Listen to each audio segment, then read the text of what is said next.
Uma morte a cada 5 dias. A assombrosa história da família Martínez.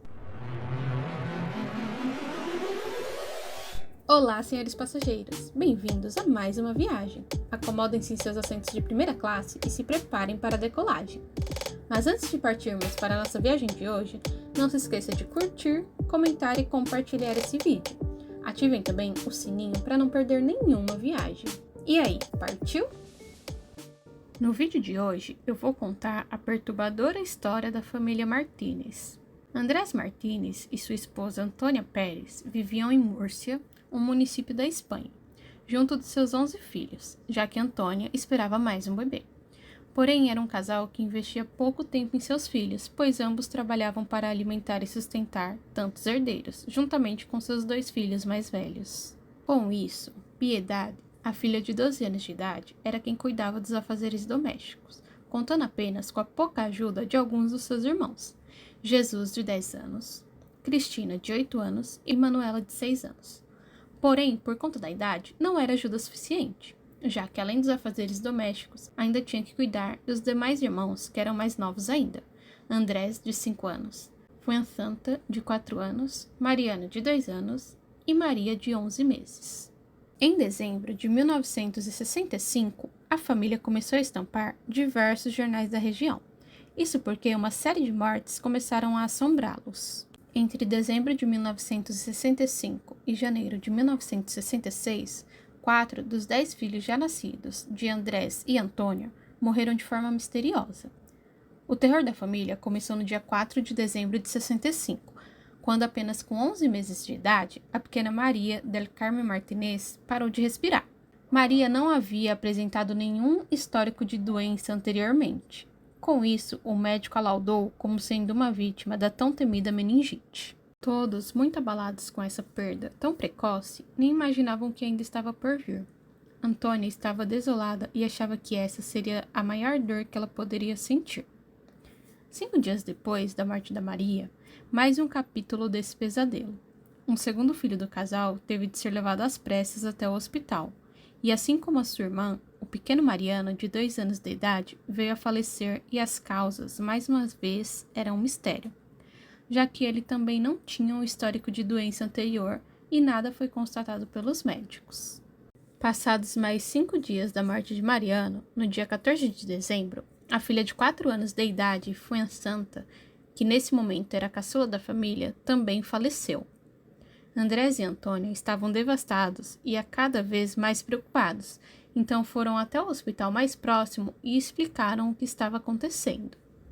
O casal e seus 7 filhos sobreviventes foram internados para que fossem observados, com o intuito de saber se mais alguém da família demonstrava alguma possível infecção ou alguma doença fatal, que estaria dilacerando a família. Os especialistas estavam impressionados, pois esse era um dos casos mais bizarros e assustadores que a cidade já havia presenciado.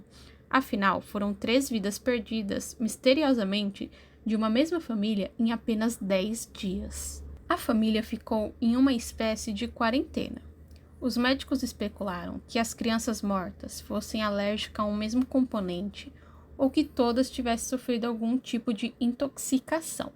Os médicos foram até o bairro onde os Martínez moravam, para verificar a possibilidade de que alguma outra pessoa também estivesse infectada por algum vírus que pairava na região, mas felizmente nada foi constatado. Esse tempo no hospital não serviu para que nenhuma conclusão fosse tomada, então a família voltou para casa, já que Antônia estava de 4 meses de gestação e o Natal estava se aproximando. Passadas as festividades de final de ano, eles esperavam superar o luto que estava ficando para trás. Porém, no dia 4 de janeiro de 1966, a família Martínez voltou a ser assombrada pela morte. O então caçula Andrés, de 5 anos, acaba tendo o mesmo fim de seus outros irmãos, vindo a falecer. Então os Martínez voltaram para o hospital. Eles ficaram isolados dos demais pacientes e nesse espaço que eles estavam, haviam apenas 5 camas para o casal e seus 6 filhos restantes. Essa já era a 4ª morte da família. Com isso, os médicos decidiram reunir a amostra de todas as vítimas para comparar a causa de suas mortes. Foi então que eles foram surpreendidos com o que descobriram.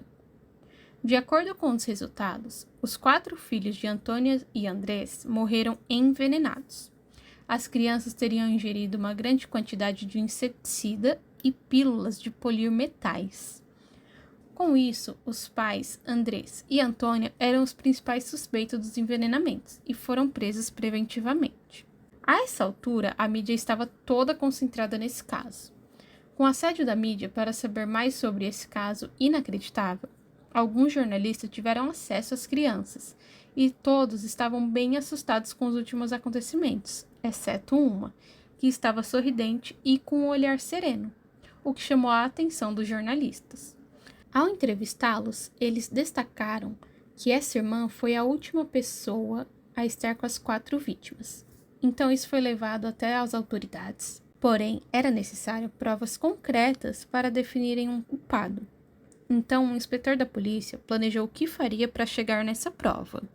O inspetor levou essa irmã até um restaurante e pediu 2 copos de leite e um pão com manteiga.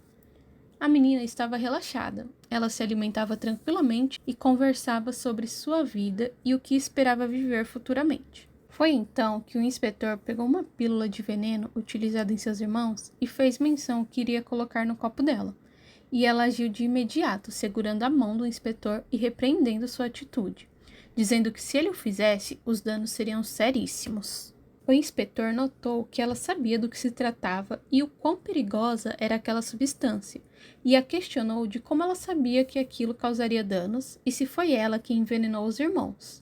Nesse momento, a feição da menina se transformou, e ela passou de uma aparência tranquila para uma aparência assustada e sem saída. O inspetor insistiu na pergunta e ela confessou ter matado os irmãos. Ao ser questionada sobre o motivo, ela responsabilizou sua mãe, Antônia, dizendo que os 3 primeiros irmãos foram mortos a mando de sua mãe, e o último foi porque ela mesma quis. Foram realizadas minuciosas investigações até que chegassem a essa culpada, Piedade, a filha de apenas 12 anos de idade. Para se livrar da totalidade da culpa, ela tentou incriminar sua própria mãe, porém todas suas mentiras foram desmascaradas em menos de 2 meses. Piedade era quem cuidava dos seus irmãos, porém ela já não aguentava mais carregar esse fardo que não era dela, por isso ministrou os venenos em seus irmãos. E ela fez isso de 5 em 5 dias para que achassem que as mortes eram de causas naturais. Piedade então foi diagnosticada com psicopatia e foi internada em um hospital psiquiátrico. Lá ela mudou a versão dos fatos cerca de 5 vezes para tentar justificar suas motivações. Essa crueldade deixou sequelas em toda a família. Andrés, depois de um tempo, sofreu um acidente de trabalho que o deixou cego. Um dos seus filhos teve várias passagens pela polícia por prática de roubo. Outra filha também entrou para o mundo do crime por agressão e abuso de menores. Antônia ainda teve mais 3 filhos, porém os entregou para a adoção. O tempo passou e, mesmo assim, Piedade não demonstrou nenhum arrependimento. Já na vida adulta, algumas pessoas relatam que ela passou a frequentar a igreja e quase se tornou pastora, porém não seguiu em frente e levava uma vida normal. Surgiram vários boatos sobre Piedade. Disseram também que ela passou um tempo morando na rua e também que ela trabalhou em um orfanato, mas nenhuma informação concreta. Essa foi uma história que chocou a todos, inclusive os médicos e policiais que estão tão acostumados a várias realidades. E você, o que achou da história? Já conhecia? Comenta aqui sua opinião ou o que você talvez conhecia sobre essa história, algo que talvez eu não tenha falado aqui no vídeo. Enfim, é isso. Espero que tenham gostado dessa viagem. Não esqueça, curta, compartilha, comenta muito nesse vídeo para eu saber o que vocês estão achando. Acione também o sininho para não perder os próximos vídeos. Tchau!